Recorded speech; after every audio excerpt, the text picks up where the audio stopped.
Elif Shefak, Soufi mon amour, deuxième partie, eau, ce qui est fluide, changeant et imprévisible. Chapitre 20, Rumi, Konya, 15 octobre 1244. Brillante et grasse, la superbe pleine lune ressemblait à une perle suspendue dans le ciel. Je sortis du lit et regardai par la fenêtre le jardin baigné du clair de lune. Voir tant de beauté ne rassura pourtant pas mon cœur affolé et mes mains tremblantes. « Effendi, tu es pâle.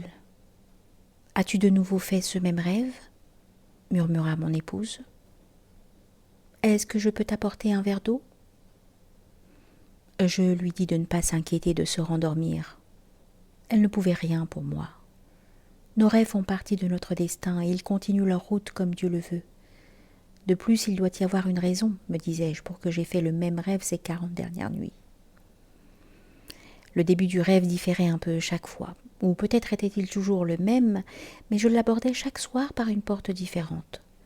Une fois, je me vis lisant le Coran dans une pièce ornée de tapis qui me paraissait familière, bien qu'elle ne fût pas un lieu dans lequel je m'étais déjà rendue.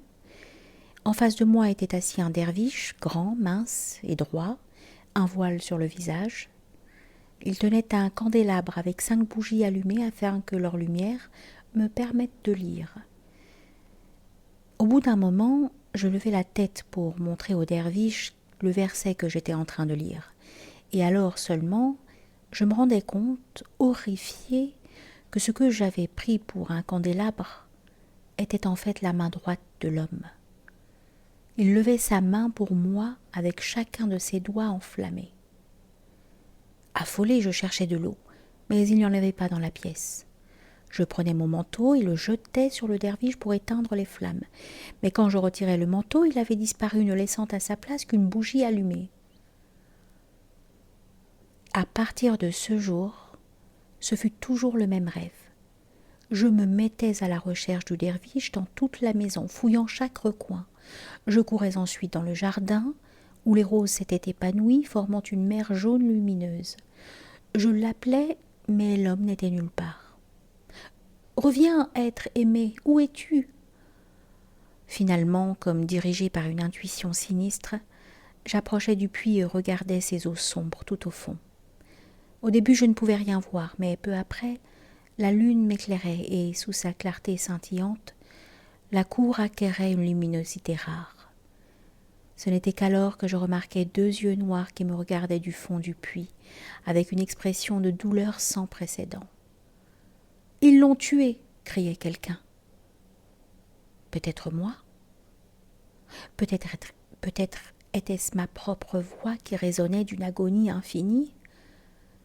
Je criais jusqu'à ce que mon épouse me prenne par les épaules, m'attire contre son sein et me demande doucement « Effendi, as-tu à nouveau fait le même rêve ?»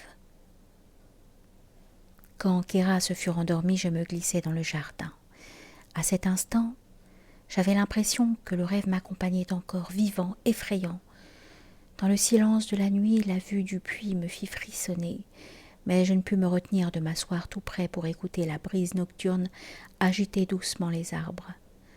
À de tels moments, je suis soudain submergée par une vague de tristesse que je ne peux jamais m'expliquer.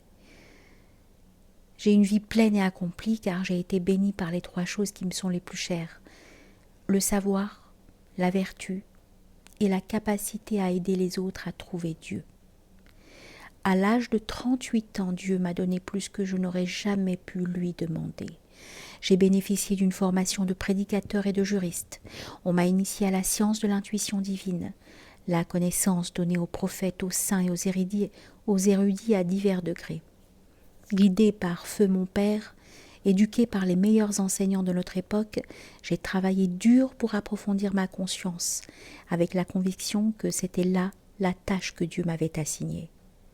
Mon vieux maître Saïd Burhanuddin disait que j'étais l'un des bien-aimés de Dieu, puisqu'il m'avait confié la tâche honorable de délivrer son message à son peuple et de l'aider à faire la différence entre le bien et le mal.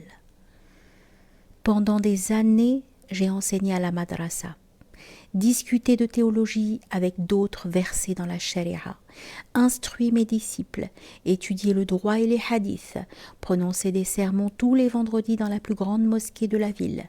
J'ai perdu depuis longtemps le compte des élèves que j'ai guidés. C'est flatteur d'entendre les gens louer mes dons de prédicateur et me dire combien mes paroles ont changé leur vie à un moment où ils avaient grand besoin d'être guidés. Je suis bénie d'avoir une famille aimante, de bons amis, des disciples loyaux. Jamais dans ma vie je n'ai souffert de pauvreté ou de précarité, même si la perte de ma première épouse fut une terrible épreuve. J'ai cru que je ne me remarierais jamais, mais je l'ai fait. Et grâce à Kéra, j'ai connu l'amour et la joie. Mes 2 fils sont grands, mais je ne cesse de m'étonner de les voir à tel point dissemblables. Ils sont comme 2 graines qui, bien que plantées côte à côte dans la même terre, nourries du même soleil et de la même eau, ont fait s'épanouir 2 plantes tout à fait différentes. Je suis fière d'eux, comme je suis fière de notre fille adoptive qui jouit de talents uniques. Je suis un homme heureux et satisfait, tant dans ma vie privée que dans ma vie sociale. Pourquoi donc est-ce que je sens ce vide en moi, de plus en plus profond, de plus en plus vaste avec chaque jour qui passe?